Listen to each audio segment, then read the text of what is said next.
Your Excellency, the President of the Republic of Kenya, Dr. William Ruto, ministers present, representatives for various nations, esteemed participants of the Africa Energy Forum, distinguished delegates, ladies and gentlemen, good morning. It's still morning. Let me take this opportunity to welcome you all to Nairobi, Kenya. Let me also welcome you to our premium annual program where governments and states utilities meet annually to address the international energy community and opportunities available in Africa, power and gas sectors. The Africa Energy Forum, Your Excellency, brings together senior government officials and private sector executives to discuss opportunities in expanding public and private energy sector. I extend my gratitude to the organizers for choosing to hold this forum in Nairobi, Kenya, allowing us to showcase the journey of the energy space in Africa. This forum is one of the most meaningful gathering of decision makers in Africa energy sector and brings together governments, utilities, regulators, development, finance institutions, commercial banks, power developers, technology providers, EPC contractors and professional service. Your Excellency, over the next 3 days, we'll seriously engage and look at several topics, including insights from ministers and heads of utilities on energy mining from the continent. And like Simon said, we have over 23, 24 ministers in the House today from the continent.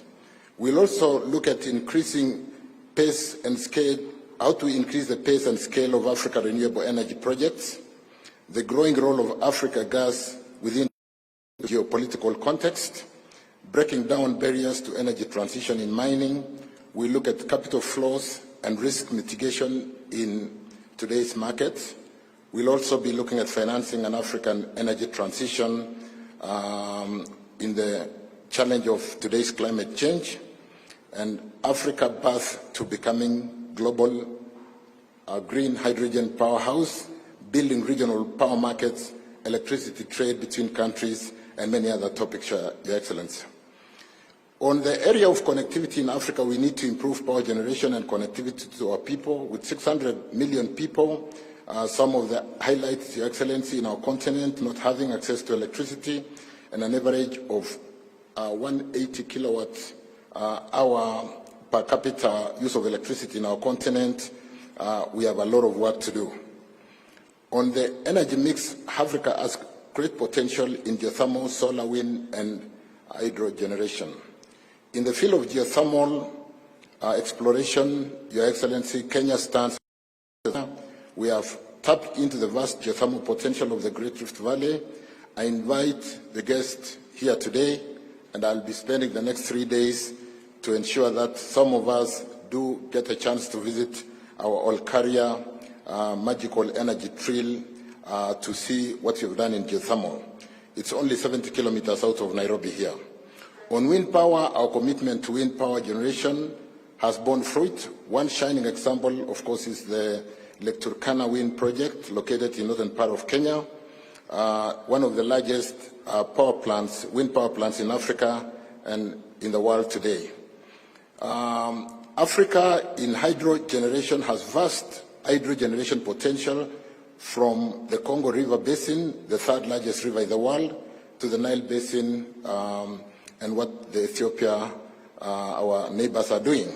In Kenya, we have developed our hydro plants in renowned 7 Forks Hydro Complex, including Masinga, Kamburu, Kiambere, in the Tana River, which contributes 700 megawatts of our energy supply. In addition to these large-scale projects, we need to recognize the potential of small hydro systems.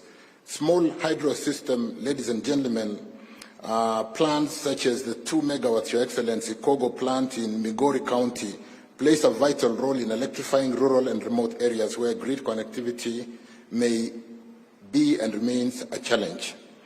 On solar PV, we have vast potential of solar energy in Africa.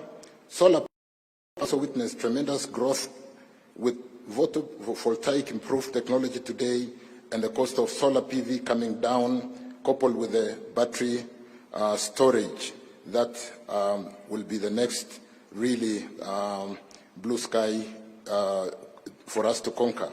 Through innovative approaches such as solar mini-grids and off-grid solar, Africa can extend electricity access to remote areas and marginalized communities. The Garissa solar plant, located in northeast part of the Kenya region, is one of our largest solar plants today with a total of 54 megawatts. It has the capability of powering approximately 625,000 households, bringing clean, affordable electricity to our people. On transmission, ladies and gentlemen, to enhance connectivity and efficiency in Africa's energy sector, we have to expand our transmission and distribution infrastructure, build cross-border infrastructure, regional power grids, and interconnections to facilitate energy trade and foster integration and economic growth. By embracing hydroelectric power, geothermal energy, wind power, solar energy, and gradually reducing our reliance on thermal, we will create the diverse and resilient energy sector in our continent. Africa has tremendous potential in renewable energy. Our beautiful continent possesses abundant natural resources that can be harnessed to generate clean and sustainable electricity for the benefit of all. And in conclusion, ladies and gentlemen, through our diverse energy mix, we will achieve remarkable progress in meeting our energy needs while reducing our carbon footprint and contribute to global efforts in combating climate change and creating a greener planet. We invite international partners to join us in this journey as we continue to shape a brighter and more sustainable energy future. As we gather here at the Africa Energy Forum 2023, we will learn from one another, share our experiences, and collaborate to create a brighter, more sustainable energy future for Africa. The Africa Energy Forum is a great avenue for us to showcase our achievements and highlight the tremendous potential that exists within our borders. Together we can harness the power of innovation, technology, and partnership to address our energy challenges and unlock the vast potential that lies within our continent. We must work hand in hand to develop innovative financing mechanisms, create favorable policy frameworks, and promote technology transfer and capacity building. Only through collaboration we can unlock full potential of renewable energy and build a future that leaves no one behind. I wish to extend my heartfelt gratitude to all the participants, organizers, and partners who have contributed to making this event a reality. Let us seize this unique opportunity to chart a new course for the energy sector in Africa. And in concluding, Your Excellency, let me say, in the just concluded International Energy Agency, which was held a fortnight ago, Kenya was nominated to host the next year's conference on renewable energy.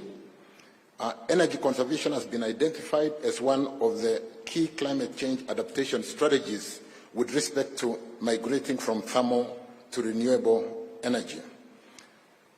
Your Excellency, I'm sure you'll also be making a note and inviting this summit with respect to the fact that Africa heads of state and governments on climate change will be co-hosted by Kenya and the Africa Union in September, alongside this year's Africa Climate Week in September between 4th and 6th. Our President is certainly going to make an invitation to this wonderful audience, and I hope all of you will come back to Nairobi in September. Thank you, Your Excellency. Thank you, our guests. Welcome to Nairobi. Welcome to Kenya. We now are upstanding and put our hands together to welcome His Excellency, the President, Dr. William Ruto, to make his remarks. Thank you. Thank you very much. Thank you very much. Please let's take our seats. Thank you very much.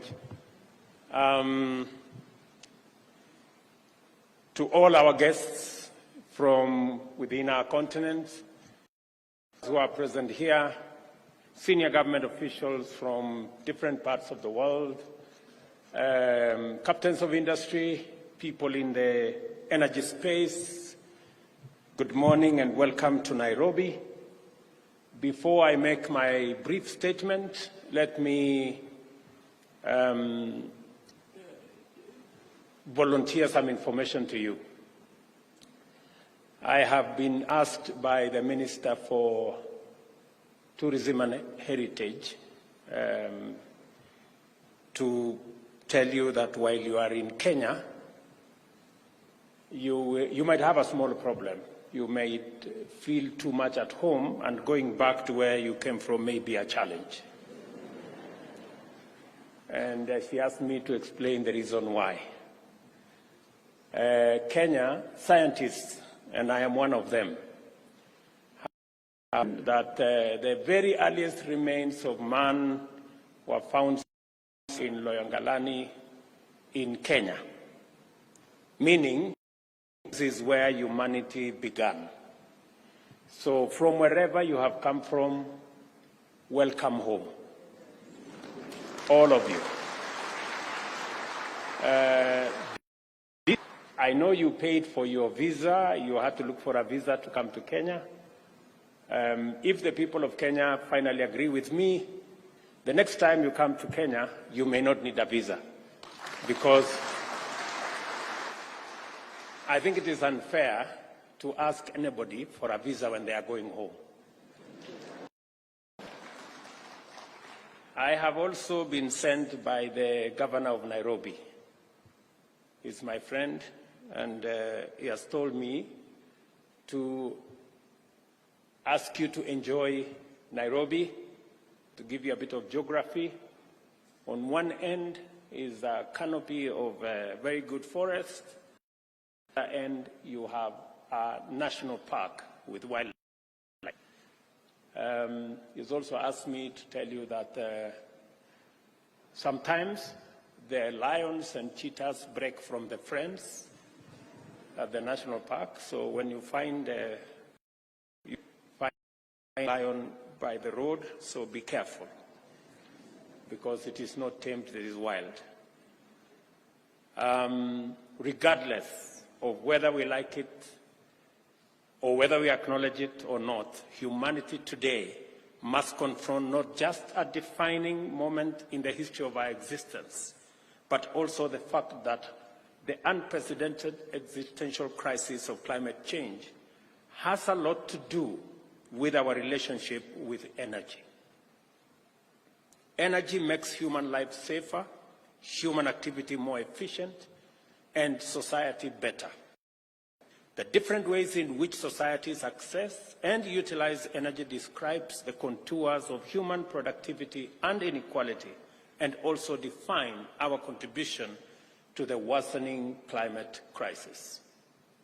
For these reasons, the world now has clarity on the right, as well as the wrong, way of sourcing energy. The question of whether we need energy at all shall never arise, because that is the mandatory fact of life.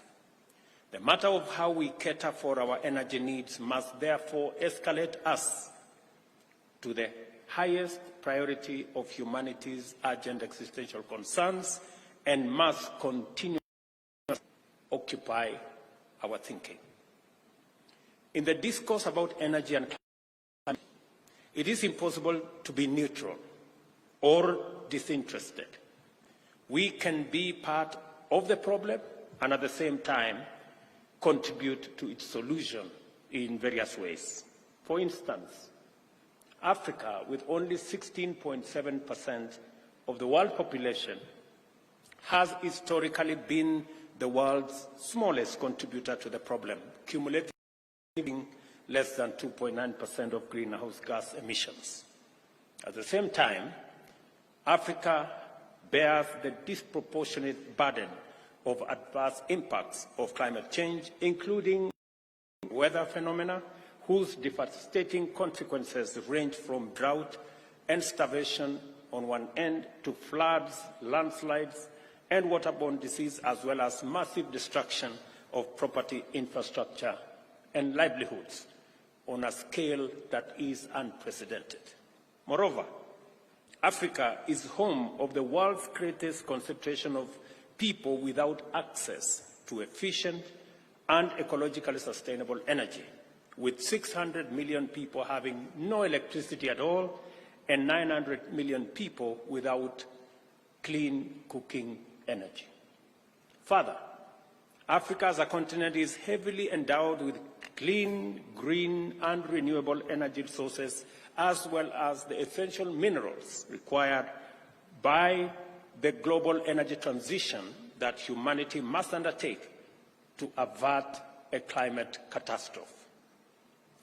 For the reasons set out above, it is both the appropriate and the iconic that Africa has remained a leading actor and voice in climate action efforts.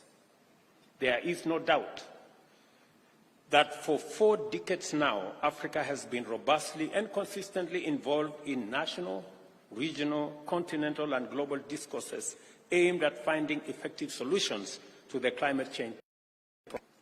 This commitment has highlighted Africa's unique place in the global energy and climate mix, and at the same time positioned it as the clean, green continent of the future.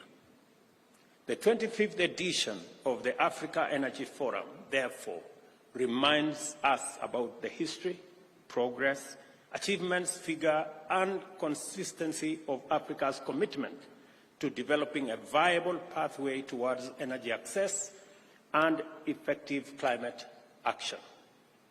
For 3 decades, a broad spectrum of African agencies has assembled annually to pursue dedicated dialogue on our unique energy imperative.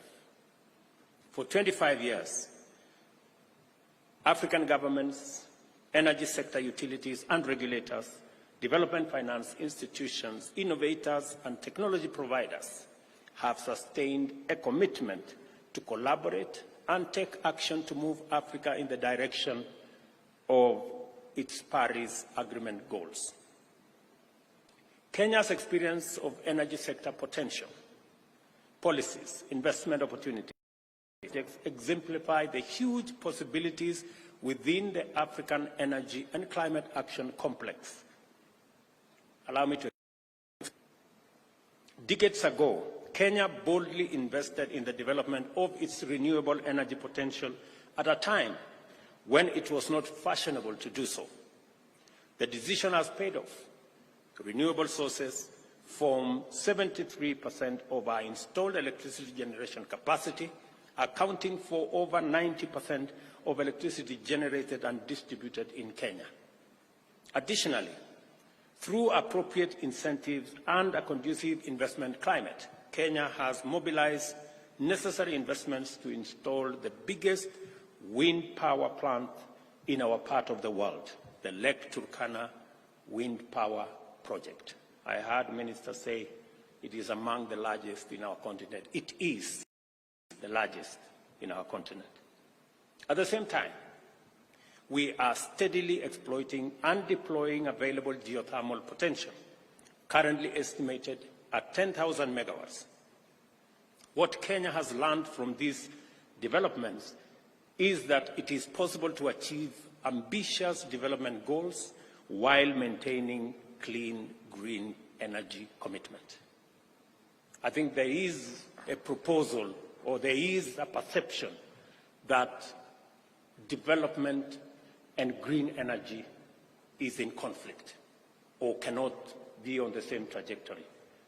If you had any doubt as to whether it is possible to pursue meaningful development with green energy, you need not look further. Kenya is a good example.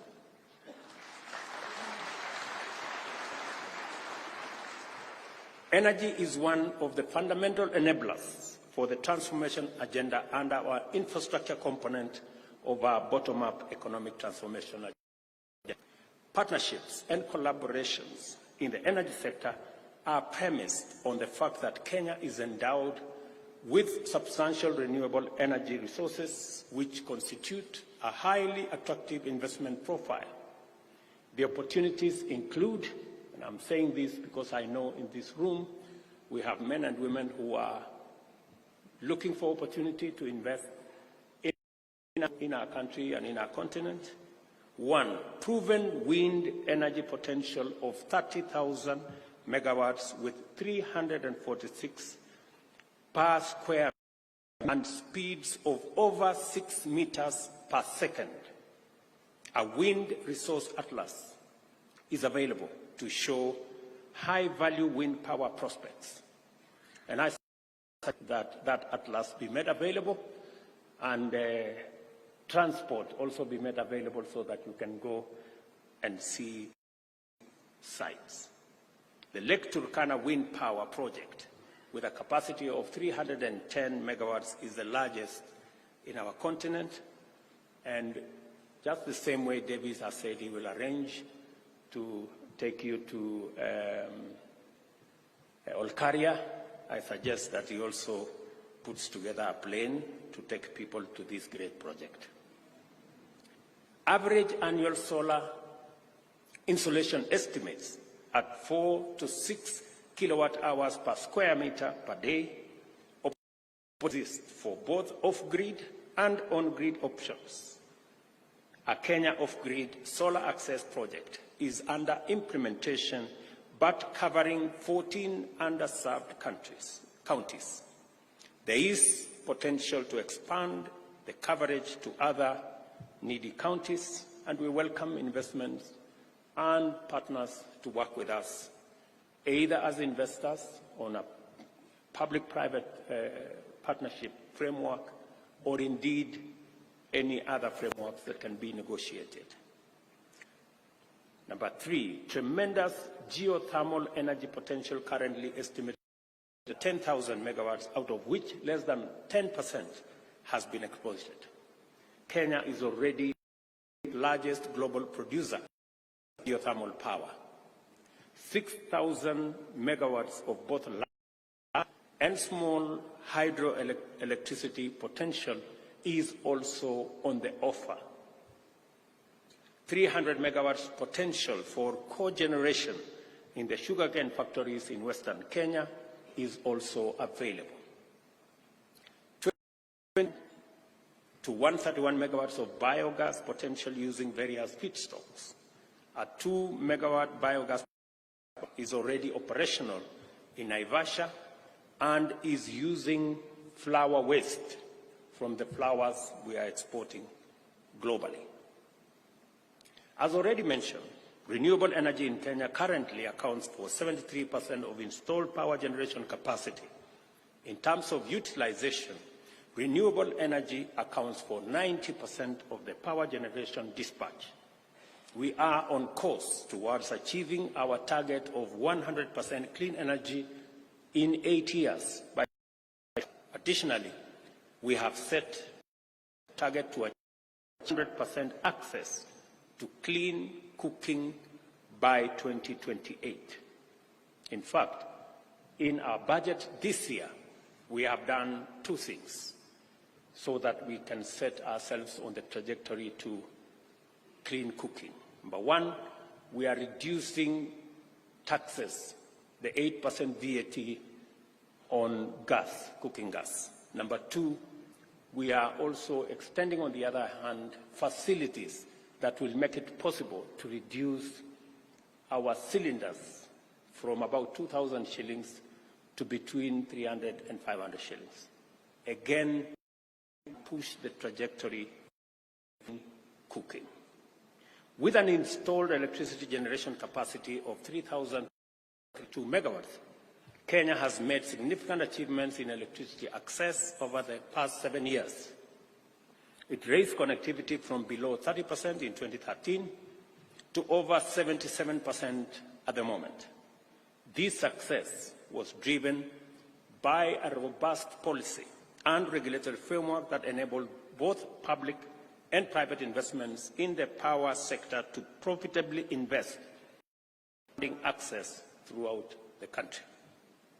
This is how Kenya became a global leader in renewable energy exploitation and is on track to meet or exceed its Paris Agreement pledge, leading the way for more equally or even better endowed African countries to invest in renewable energy production. I am saying on this because I know we have ministers from our continent in our midst, and welcome, honorable ministers. I am saying this so that nobody should have any doubt that it is possible for us to avoid burning our planet with fossil fuels. It is possible for us to exploit our renewable energy potential that is abundant in our continent, drive our development programs, develop our energy potential without necessarily putting our lives in danger as we are witnessing with climate change. Access to clean cooking is an important national policy priority and a fundamental component of our agenda. A bioenergy strategy has been formulated to guide the process towards universal access to modern cooking energy. In 2021, our energy compact on clean cooking was prepared and submitted at the high-level dialogue on energy, expressing Kenya's commitment to accelerate access to clean cooking. As part of implementing the compact, Kenya is launching an energy transition program where all public institutions shall shift away from biomass cooking gas to cleaner and sustainable options. At the same time, Kenya advocates the establishment of the International Day for Clean Cooking as a way of sustaining the momentum towards universal health to clean cooking. As many delegates can confirm, and the rest will shortly do, Kenya is deeply committed to the agenda of the Africa Energy Forum. We affirm this forum's confidence that with the right policies, investments, technologies, and innovations, our economies can facilitate unprecedented transformation in competitive, while at the same time making decisive progress in climate action. In other words, Kenya would like very much to be cited as an example that bold socio-economic transformation and climate action are not mutually exclusive and indeed can be pursued most successfully together. I also want to state that Africa will remain an indispensable player in global transition to climate action, new industrialization, and green energy for a while, and for this reason will highly reward investors who are making their moves now or very shortly. The opportunities, I want to confirm, are vast. Sustainable energy development lies at the heart of our vision. Investing in renewable energy sources such as solar, wind, hydro, and geothermal power is not only a good choice, but also a pathway to a more prosperous and equitable Africa. By transitioning away from fossil fuels, we shall contribute to global efforts to mitigate climate change, protect and secure a sustainable future for ourselves and for the generations that will come after us. Sustainable energy development requires sufficient scale to ensure universal energy access and affordability. There exists more opportunities to bridge the energy access gap and ensure that both urban and rural areas, underserved communities, and marginalized groups have access to energy they need to thrive. This calls for inclusive energy policies, innovative financing mechanisms, and targeted policy interventions to reach those who need it most. Isolation, unilateral effort is becoming costly in the era of Pan-African regional and continental integration. Regional energy cooperation and collaboration are of paramount importance. By working together, Africa can maximize their collective potential and enhance energy security, stability, and efficiency. Cross-border energy infrastructure projects, such as regional power grids and interconnections, will not only facilitate energy trade, but also foster regional integration and inclusive economic growth.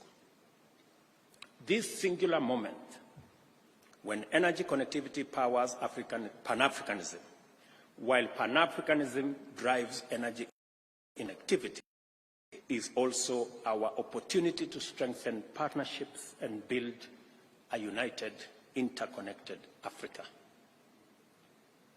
I say this because as policymakers, we have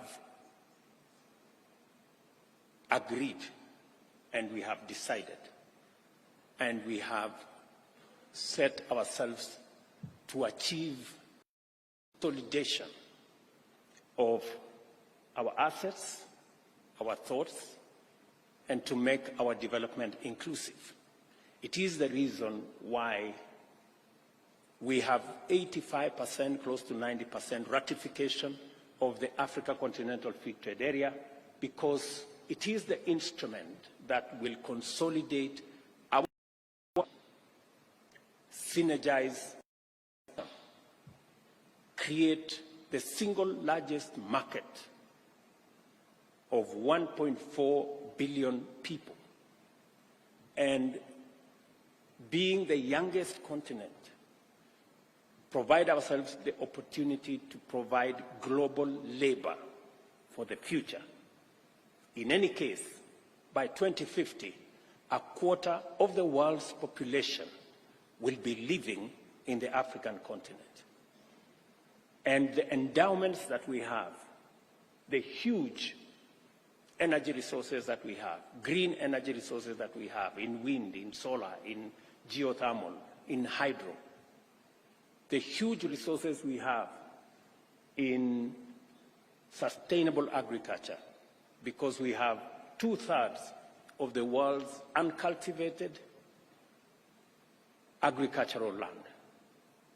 And with our demographic dividend, we want to position the continent of the future, the continent that is going to drive green industrialization, that assist the globe in making sure that we have not just green energy and green industrialization, but assist in decarbonizing the rest of the world.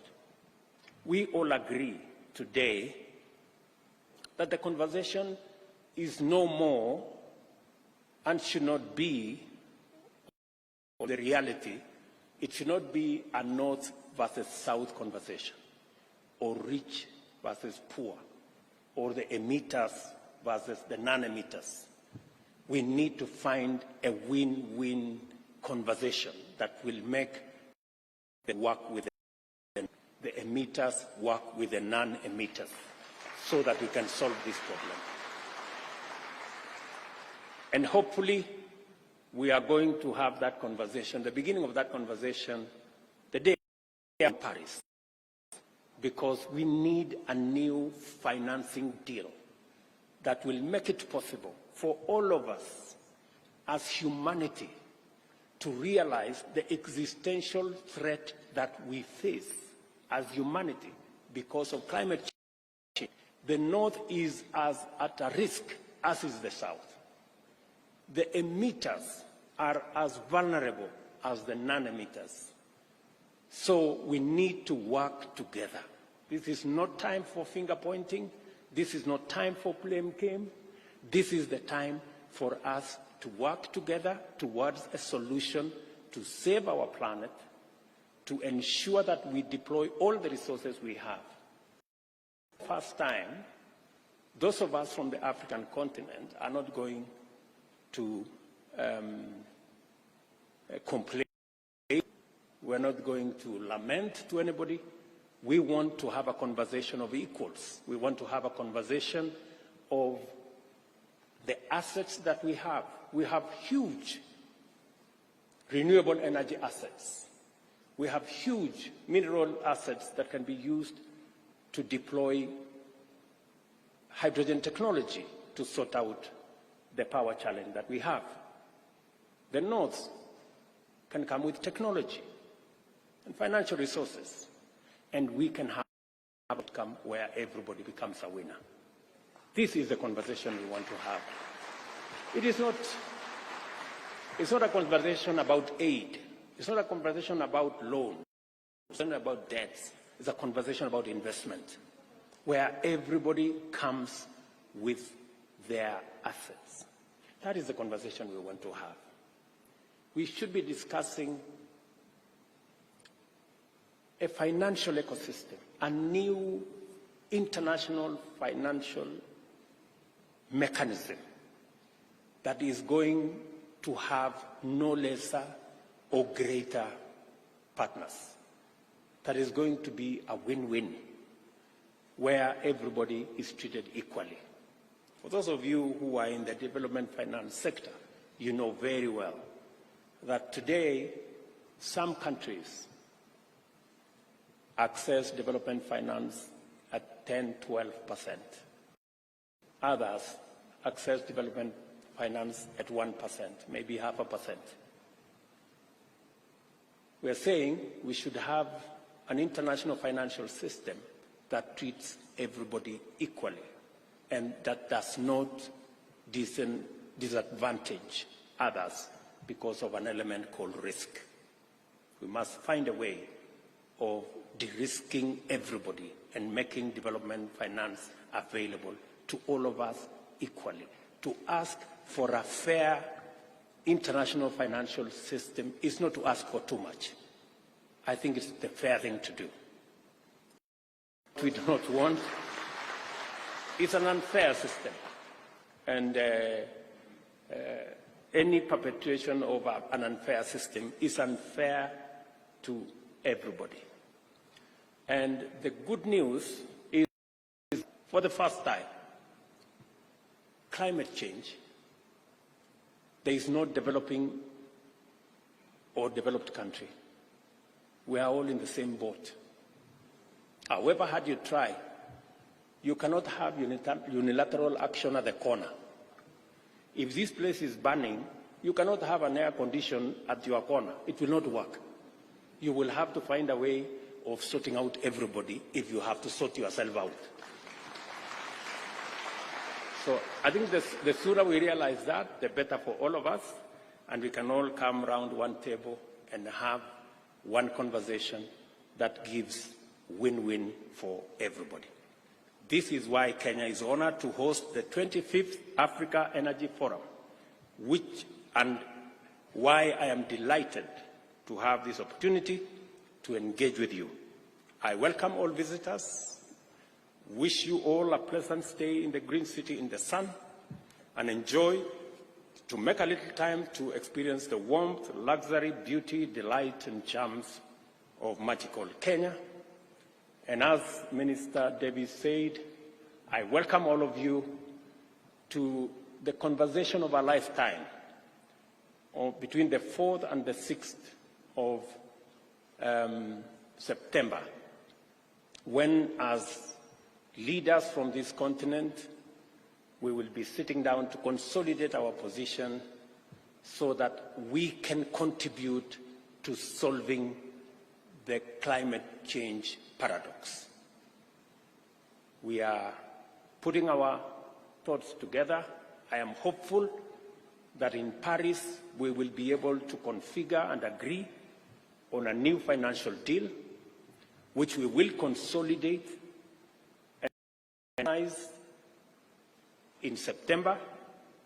We can globalize in the UN General Assembly later this year, and we can finally sign off and conclude in COP28. I am very hopeful that we are in the space to finally sort out what we started almost 20 years ago at the first Paris Agreement. A lot of tension has built over time.